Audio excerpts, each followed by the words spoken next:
the beginning of 1983, tough speeches by President Reagan and his Secretary of State George Shultz had put the Soviet leaders into a state of acute apprehension, and their fears were reinforced when they learned about the United States Strategic Defense Initiative, SDI, commonly known as Star Wars, the plan for using anti-missile missiles to create a nationwide shield against intercontinental attack. Because the Americans had landed a man on the moon, the Kremlin reasoned, they had the capability to create the Star Wars system and were most probably preparing for all-out nuclear war in a few years' time. I believe that in revealing the depth of the Soviet leaders' paranoia to the British, I made one of my most vital contributions to international safety. Well, welcome to The Rest is Classified. I'm David McCloskey.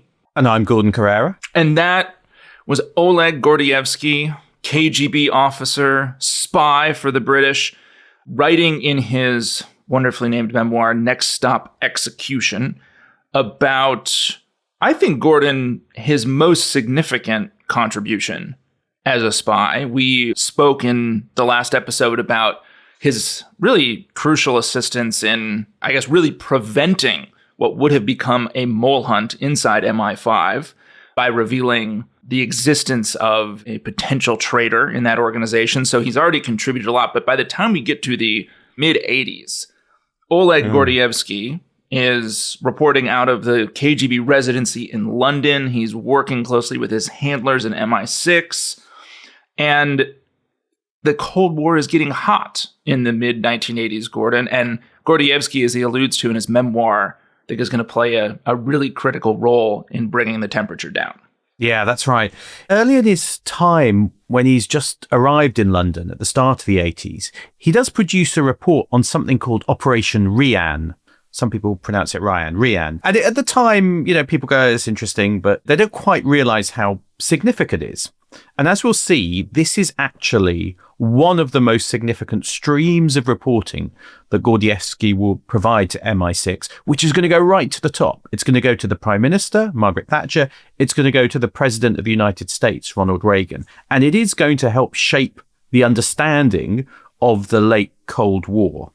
So Rian is a kind of sign that the Cold War is going through a more dangerous phase. Not maybe quite as dangerous as the Cuban Missile Crisis, early 60s, when there is really nearly nuclear war, but still it's not too far off that either. And you're right, because the context is important, because things are getting more tense at this moment where Rian comes into play. And we're talking now about around 1983.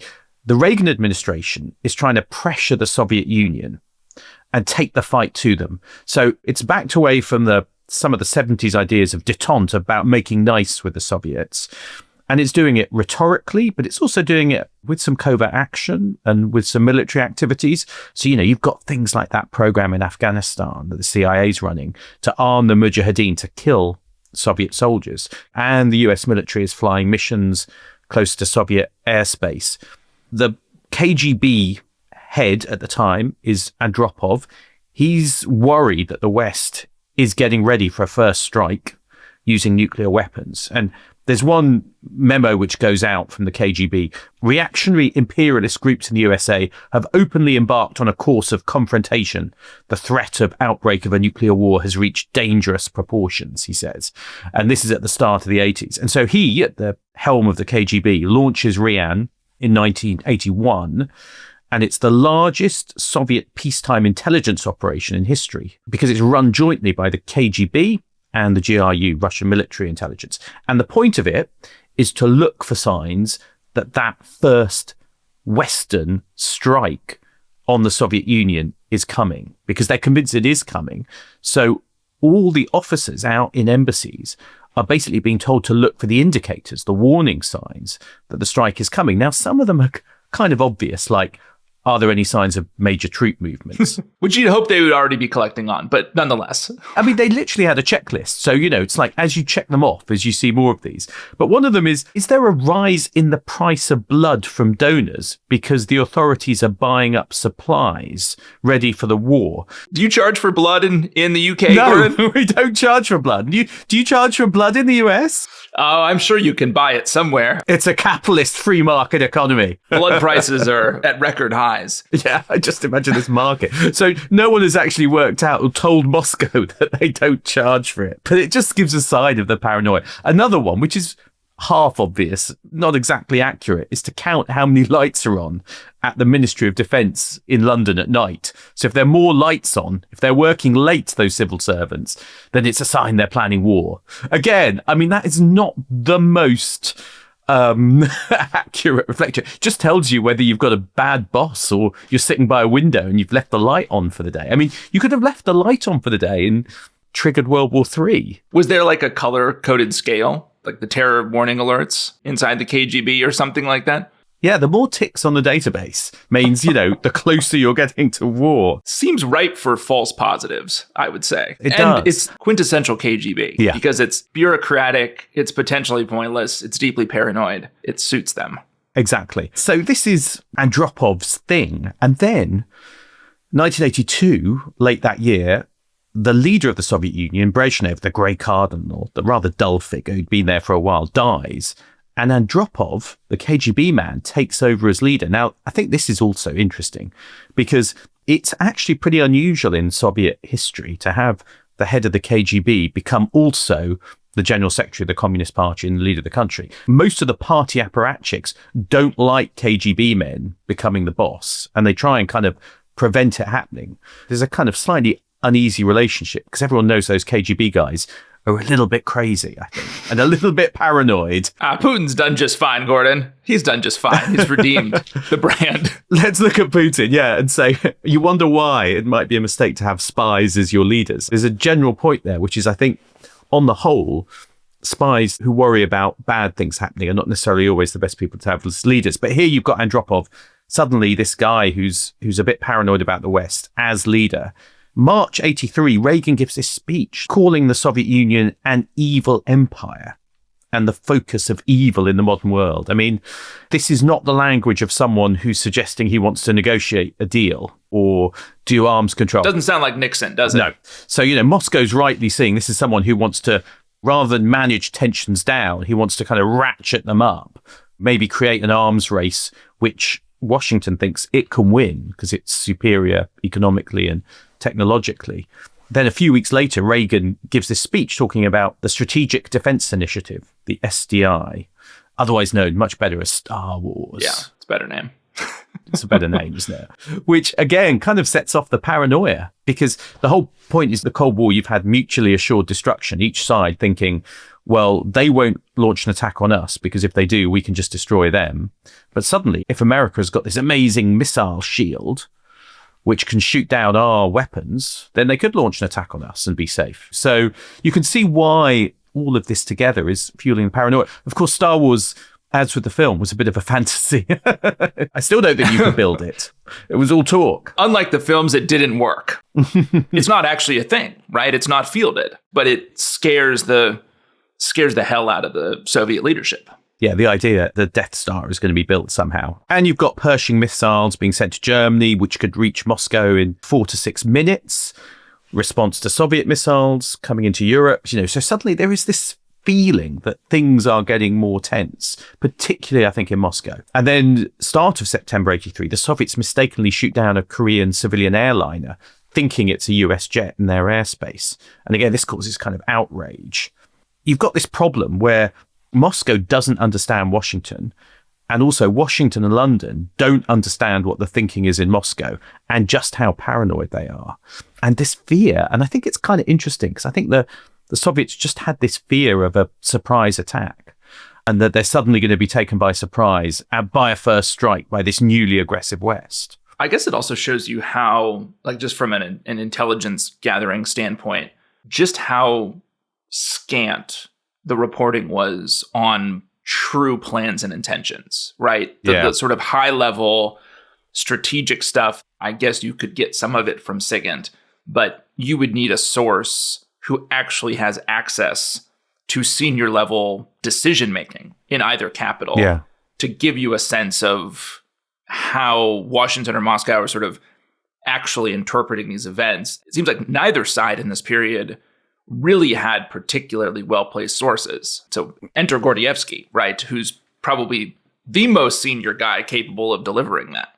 But your point is also a good one, which is it also suggests that Moscow didn't have very good sources or analysis of what the thinking is in Washington and London. They don't have the kind of insight to know what's going on. And so, they are generally worried about the nuclear war happened. And it's interesting because many of the staff out in the embassies for the KGB and the GRU military intelligence, like Gordievsky, originally treat Rian and these fears as a bit of a joke because they're like, I've got to do my checklist for Rian, must see if the lights are on. Because they're in the country and they can see that the mood is not for a first strike and a war.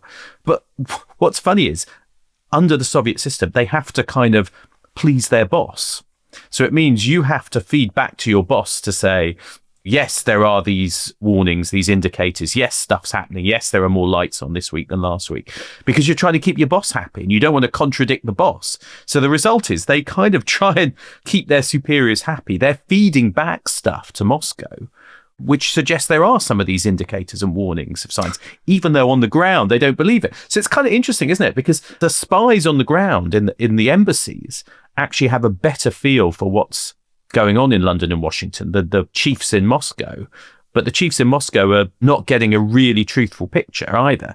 So you can see why you get this kind of mixture of fear, ignorance, and paranoia, especially in Moscow, I think. I mean, it really comes to a head in late 83. I mean, 83 is a big year, right? A turning point for the Cold War, when NATO's running this kind of high-level exercise, which was codenamed Abel Archer. It's become well known now. I don't think it was well known at the time, because it was one of their regular exercises with tens of thousands of troops from NATO looking at how a conflict could escalate to the point where there's a nuclear release. So they're kind of planning, well, here are the steps which might happen, which could lead us to nuclear war. It's all taking place over a holiday in the Soviet Union, which, the Soviets are like, oh, that's suspicious. And they see some unusual comms. They think American bases are being put on alert. And they think that the exercise is being used as cover, potentially, for a real attack. And the reason they think that is because that's one of their strategies, is you do an exercise and then you launch a real attack under the cover of it. So you can see, again, in the kind of atmosphere of paranoia at this point, this is a big problem. And so Gordievsky, as well as others, get most urgent flash telegrams from Moscow saying this could be the prelude to a real attack. And suddenly, Gordievsky is told you must look for signs of that attack coming. Look for signs of top officials leaving London for their secure bunker somewhere. Look for those signs, because Moscow believes this is it. And so it's interesting. The Soviet military is also going to go onto its own heightened alert, including some nuclear forces. And, what if the US then sees that happening and then puts some of its forces on higher alert, seeing the Soviets move to higher alert? You could imagine you could suddenly get this escalate quite quickly, where each side sees the other putting forces, even nuclear forces, on higher and higher states of alert. And then suddenly it doesn't take much for it to go literally bang, I guess. So Gordievsky kind of sees this and he passes it on to MI6. And now MI6 are like, oh, hang on a sec, this makes sense. And they can also see signals intelligence, which dovetails and was kind of explained by what Gordievsky is saying. So, I mean, there is a bit of debate about how close the Soviets were to actually launching an attack or doing something. And I think in some of the retellings now, it gets slightly over-dramatized. Yeah, it's more fun that way. It's more fun to make out the nukes were about to be launched. I don't think that was the case. I actually think the crucial thing is that it reveals something to MI6 and to London. It reveals how scared the Soviets are about an imminent attack, and just how blind the Soviets are and how capable of misreading it. And I remember John Scarlett, who you'll remember was Gordievsky's case officer in London through this period, although he doesn't acknowledge that publicly. I spoke to him in a BBC interview many years ago about this period, and he said to me, we didn't understand the extent to which the Soviet leadership didn't understand us. It's suddenly dawning on MI6. There is a dangerous gap here and a risk of misunderstanding. I guess it's natural in some sense to mirror image, right? But if you don't understand, or you don't sort of check that blind spot, and this is where a source like Gordievsky helps immensely, because you sort of don't have to guess at it, right? And bring your own perspective on Soviet plans and intentions and political culture and kind of spread that over the current environment, you can actually just hear from inside the system how what you're doing is being perceived.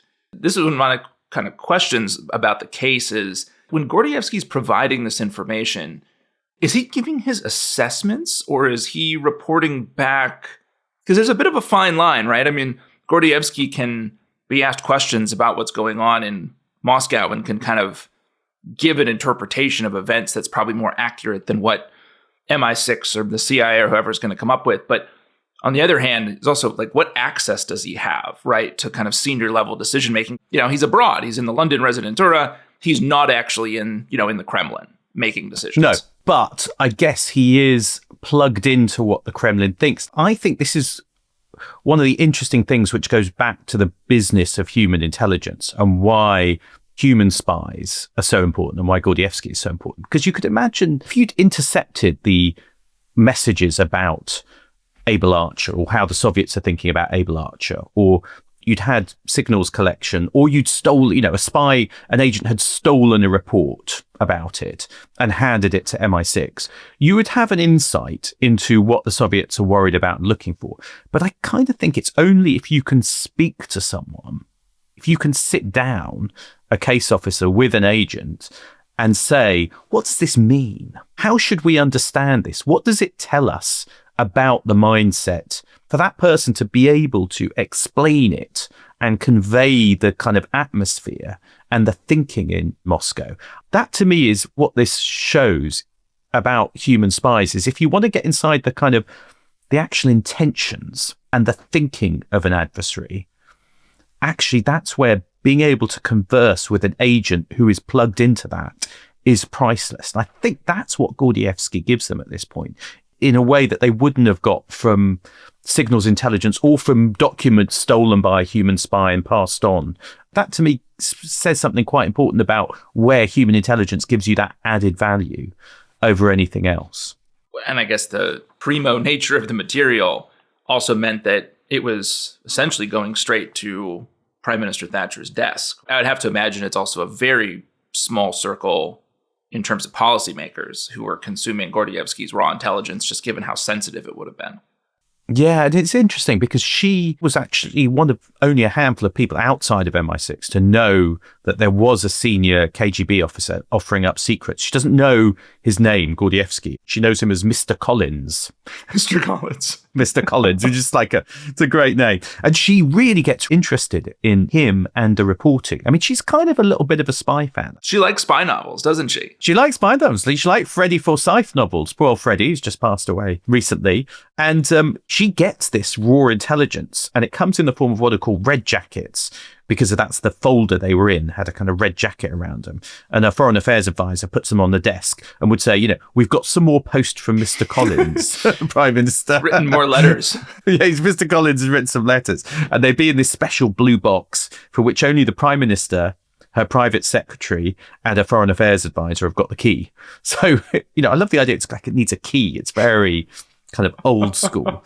But it does mean she's kind of reading some of the raw intelligence and reading these reports from Gordievsky. Margaret Thatcher's biographer, Charles Moore, says, probably no British Prime Minister has ever followed the case of a British agent with as much personal attention as Mrs. Thatcher devoted to Gordievsky. That's Charles Moore. So, I think, MI6 also, let's be honest. Oh, this is like crack. This is great because this is good stuff. This is a way to, intelligence, especially an agency like MI6, which is essentially just a collector, right? There is a bit of an analytic capability, but my understanding is and I think this was true back then as well, it's kind of like there are reports officers, but there aren't analysts like you have at the CIA, right? There's a directorate of intelligence or analysis at CIA. You don't have that in MI6.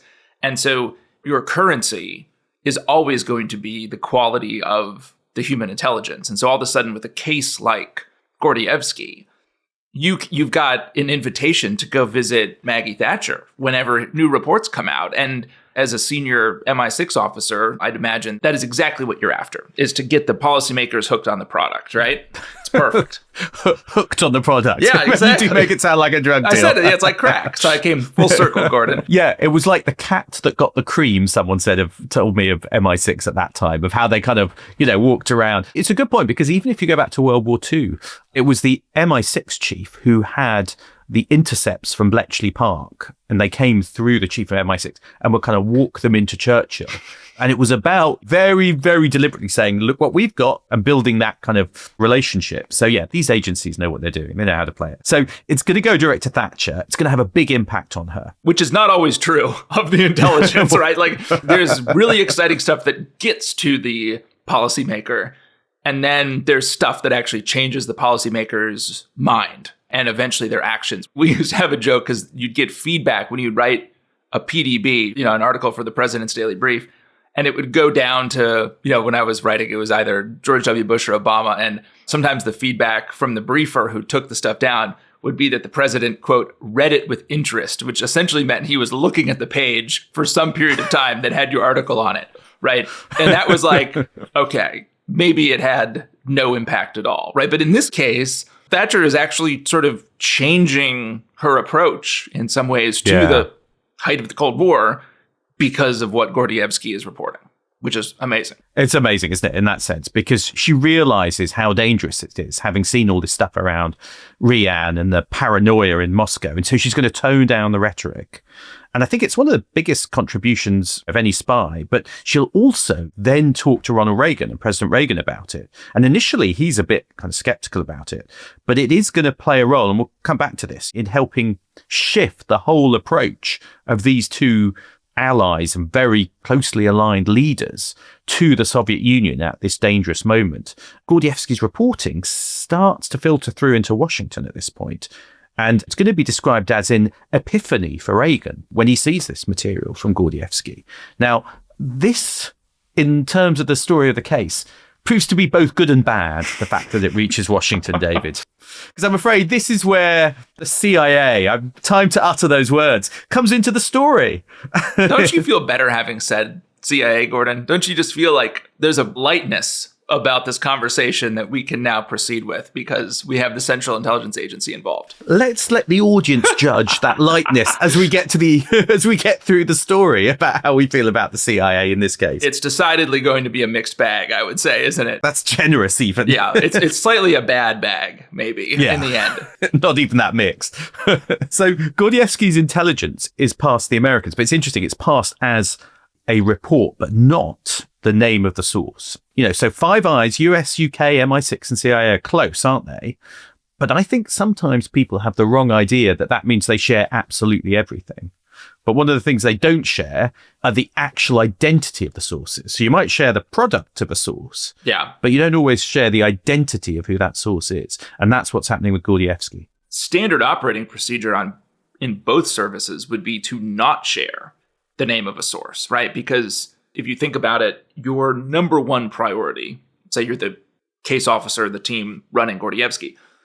I mean, really, I guess the dual priorities are to collect intelligence and to protect the source. And sharing the source's name, even with a trusted intelligence service like the CIA, is increasing the risk that you're placing on the case and on the source's, in this case, life. And so your policy would be to not share the name. Why would you? You don't need to if you're sharing the product. There are cases where you might. If, for example, MI6 had started to share the product and CIA looks at it and says, oh, maybe this guy actually approached us as well and we've got some stuff. And maybe we're actually, this guy's double dipping. Yeah. And he's actually trying to work for both services. You might have to deconflict by sharing the name to be sure, we haven't actually recruited the same person. So there's deconfliction. There's also cases, I think, where you might share the name if either side was trying to learn more about another source through Gordievsky. So there are cases where it would make sense, but I really do think that it's actually not abnormal in this case for the Brits to not share the name. Because there's really no reason for CIA to know. Yeah, because I find it interesting because at the moment people go, oh, well, given the politics and current US administration, will MI6 stop sharing source names in case they get blown somehow in Washington in a different administration? You go, well, actually, look at the Gordievsky case, because at that point, Thatcher and Reagan were about as closely aligned politically as you could get. I mean, they were incredibly close in their foreign policy and in their domestic politics. And at that point, the two agencies in the middle of the Cold War are not sharing the identity of the sources. So it makes clear it's not what normally happens. I agree.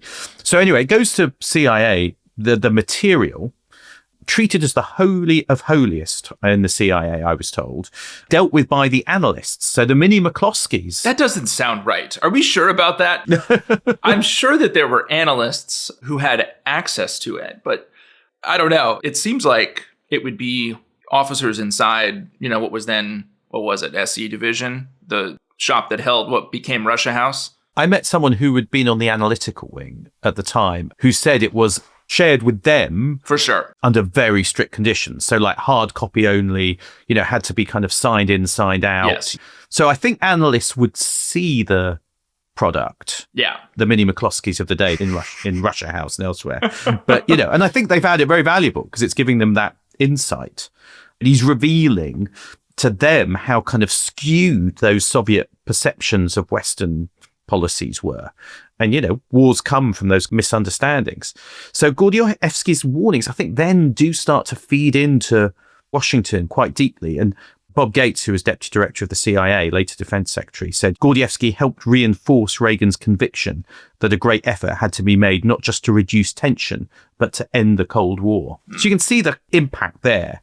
Although, of course, here is the problem, and we'll come back to this.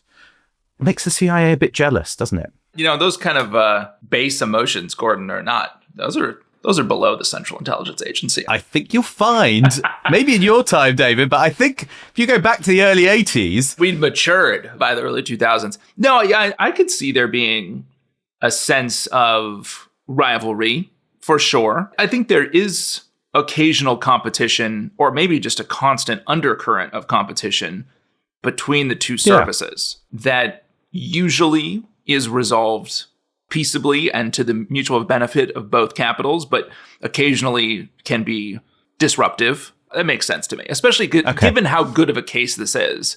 I could see there being, number one, some sense of like, why didn't the Russia House guys in the States, or whatever it was at the time, SE division, why didn't they get this? Why haven't you recruited a sort of mid to upper level KGB officer, right?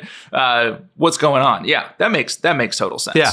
Well, maybe there, Gordon, with the Central Intelligence Agency being a little bit naughty. Let's take a break. And when we come back, we will see how this case careens toward disaster. See you after the break. See you after the break.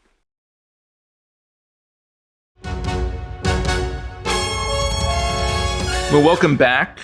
Oleg Gordievsky is, of course, spying for MI6 in London. But Gordon, you know how much I love to talk about family on this podcast. Families of all kinds. And Gordievsky is interesting with his second wife now and his daughters. I mean, they are absolutely not in the loop on what he's doing. That's right. So he's London leading this double life, spying for MI6 while working for the KGB. And he doesn't really have any doubts himself. We spoke before about his kind of ideological commitment to the ideas of freedom and democracy.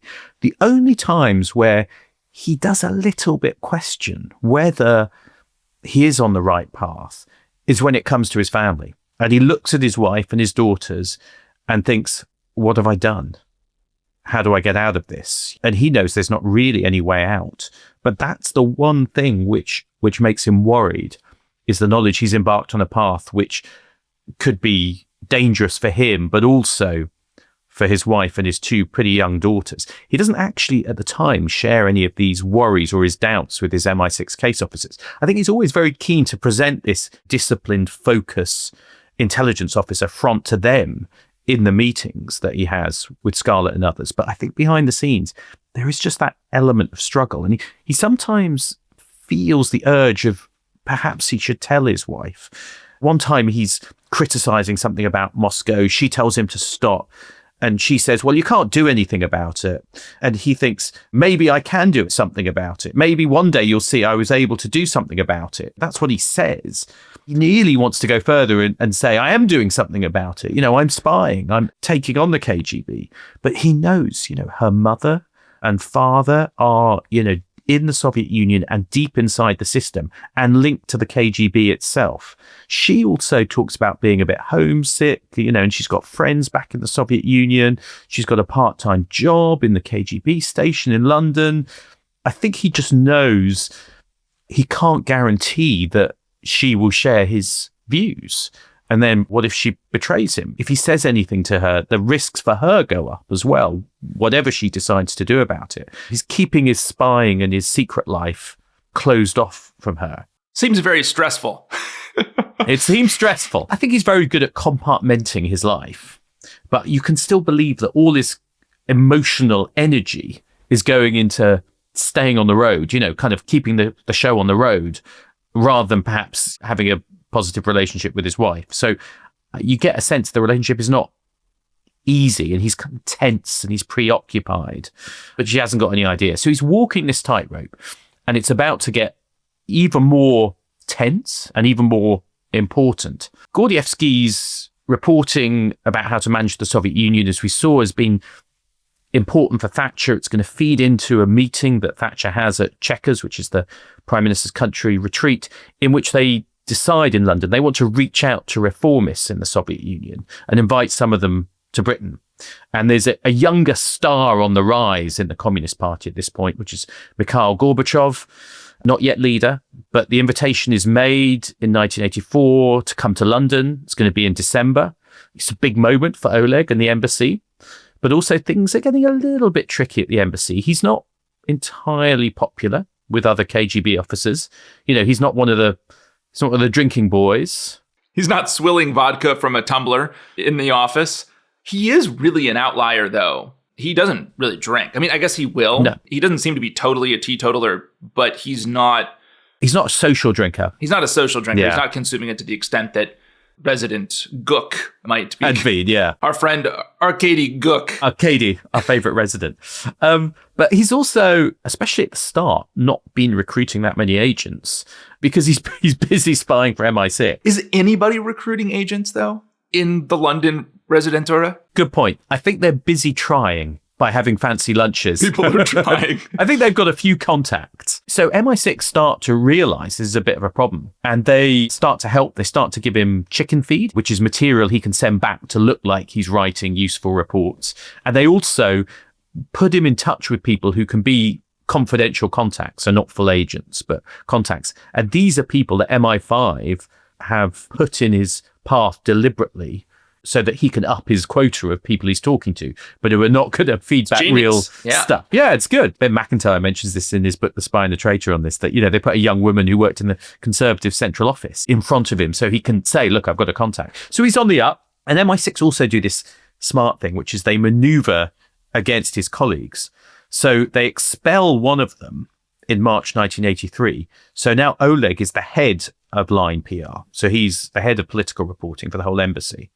And then Michael Bettany, as we heard last time, unmasked as a kind of wannabe traitor. When the trial comes for that in 1984, they've got a pretext to do what seems like a wonderful move and a tragic move for our favourite character, Arkady Gook. Unfairly villainized in the series. He's been villainized by us. He's just a humble KGB man who wants to drink vast quantities of vodka and conspire against his colleagues. And he's been tossed out, sent back to the Soviet Union.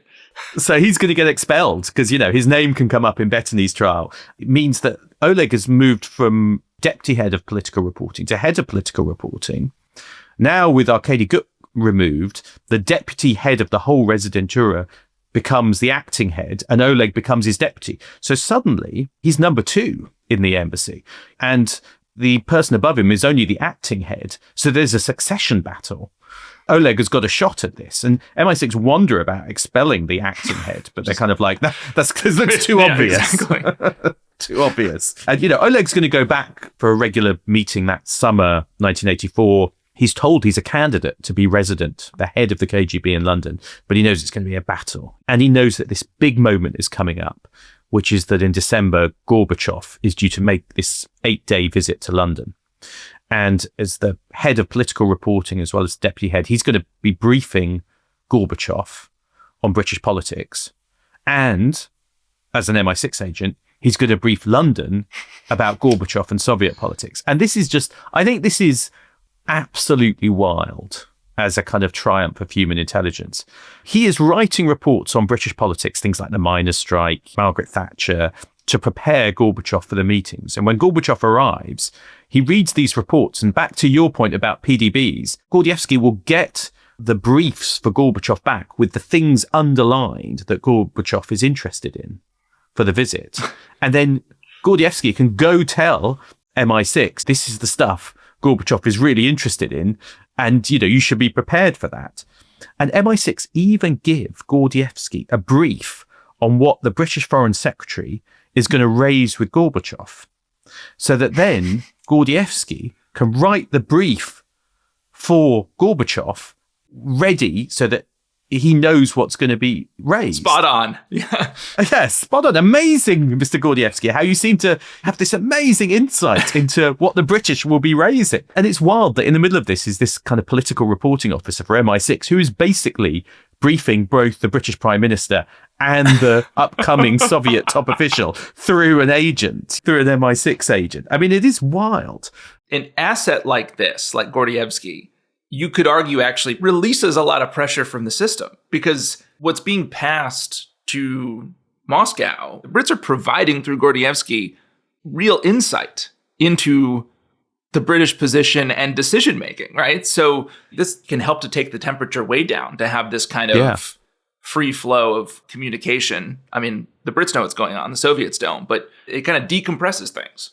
Yeah, you're reducing the space for misunderstanding or miscalculation or going down rabbit holes off the wrong way. Thatcher's going to notice how well briefed Gorbachev is. It means that when they meet, Thatcher and Gorbachev, they have back and forth about things like the miners' strike, which is going on, and Soviet dissidents. And yet they kind of can get beyond that and understand each other and actually get to like each other. Now, Gordievsky, when Gorbachev first arrives at the embassy, actually thinks he's a bit disappointing. He thinks Gorbachev is just this kind of, he's another apparatchik, he thinks, Screwed up that assessment. Yeah, he did, didn't he? Although that's interesting as well, isn't it? Because I think it maybe speaks to Gordievsky being so cynical about the Soviet Union and so pro-Western that he can't see any potential, that even Gorbachev could be a reformer. He doesn't see that there's a chance of reform. It means the trip is wildly successful, and a really important success, because Thatcher comes away from it convinced, and she says this publicly, that for all the differences the two sides have, Gorbachev is someone she can do business with. She says, this is someone we can work with to lower tensions. And she immediately sends a note to Reagan in Washington. And then she actually flies out to Washington soon after, a few weeks later, to personally brief Reagan at Camp David, saying to President Reagan, it is worth getting to know Gorbachev. This guy is interesting. And that, I think, will help shape policy in these crucial years. So you've had these years of tension. And now, partly thanks to Gordievsky, they've realized the tensions need to be lowered. And again, thanks to Gordievsky, Reagan and Thatcher are realizing that Gorbachev offers a different path through the second half of the 80s. And it's going to open up, I think, that possibility of engagement and reform, which is going to bring the Cold War to a manageable end rather than a blowout. And I think that's, in terms of contributions, that's pretty big. Slightly significant, I would say. Also, I'd have to think that those briefings that Gordievsky provides would have played really well in Moscow, given how accurate they were. Someone would have taken note and said, that sort of deputy resident out there in London is he's good. A straight shooter with upper management written all over him. Yeah, so it does him no end of good. Although, noticeably, his rival for the top job as resident kind of is slightly suspicious at how good the briefings were. How do you understand Isn't it remarkable? The British system so well? And actually tells Oleg, I think, at one point, those briefings were suspiciously good. So it looks like, there's a little bit, he might have been too good. But the result of all this is, at the start of 1985, he is told, you've got the job. You are resident designate. You are about to be the head of the KGB station in London, outside of perhaps Washington, the most important foreign posting for the KGB at that time. A very senior officer, privy to all the secrets, and he's due to start in a few months. This is an amazing prize, I think, for MI6. And then it's going to start to slip away. And why, David? Why does it slip away? Enter a CIA man wearing a Stetson with cowboy boots on, trying to understand who in the world is providing this exceptional information to our British cousins, huh? Who is this? The CIA are getting particularly jealous, it looks like, at this point. At one point, supposedly pinning an MI6 officer up against the wall at a Christmas party and asking, like, who is this one? No. I find that a bit implausible, but anything's possible if someone has 10 scotches at a Christmas party. They could do anything. True. It makes sense to me that MI6 would sort of politely demur and say, we're not going to tell you the name. Also, to some degree, I kind of wonder if the CIA is even really asking. It also makes sense that the CIA sort of behind the scenes would try to figure out who the source is, because it will give you more confidence, or I guess potentially less, right? It helps you understand the stream of reporting that you're looking at if you really know who it is. So it makes sense to me that the agency would maybe try to figure it out, or at least come up with a list of suspects. It's maybe a little bit hard for me to say it's all down to jealousy, because I guess there is a practical bit where if you know that this source is so influential in the White House with your president, you kind of want to be sure about it. So early 85, Burton Gerber, head of SC division at CIA, decides he's going to try and find out who this source is. I still think this is bad practice and very naughty, David. You think it's naughty? I think it's naughty, yeah. And the Brits, I can tell you the Brits think it's naughty. It's a naughty business, Gordon. It's a naughty business. That should be our slogan for the podcast. Is it naughty? It seems understandable on all sides. It seems understandable that the Brits would say, this is an amazing source and here's a bit of information on who it is, but we're not going to tell you the name. It also makes sense to me that Burton Gerber would want to figure out who it is. Well, I can tell you that the Brits think it's naughty, because I talked to someone who was involved in this case and they were fuming about it still years on. And they said it wasn't a game. If we'd wanted to tell them, we would have done. Well, that's why we had to find out ourselves, because you didn't tell us. Okay, I think it's naughty. I'm going to stand by that position. Fair enough. I guess lots of naughty things are also understandable, right? Even if they remain naughty. Those are two different So they're going to try and things. find out. In their naughtiness, the CIA will be trying to find out how to do it. And it's interesting because, of course, you can see how they could start to piece it together, because they know it's someone who the Brits are able to meet regularly. If you've got the analytic product, you can say, well, this guy knows a lot about what's happening in London. He knows a lot about this. He knows a lot about that. You can start to go, oh, well, there was that arrest of Bettany in Britain. There's been an arrest also, we should say, of a Norwegian agent of the KGB who Gordievsky had informed on. So you can start to see, oh, well, there's someone who was working in that division between Britain and Scandinavia, and he's been doing it for a while. And you can start to piece it together and narrow it down.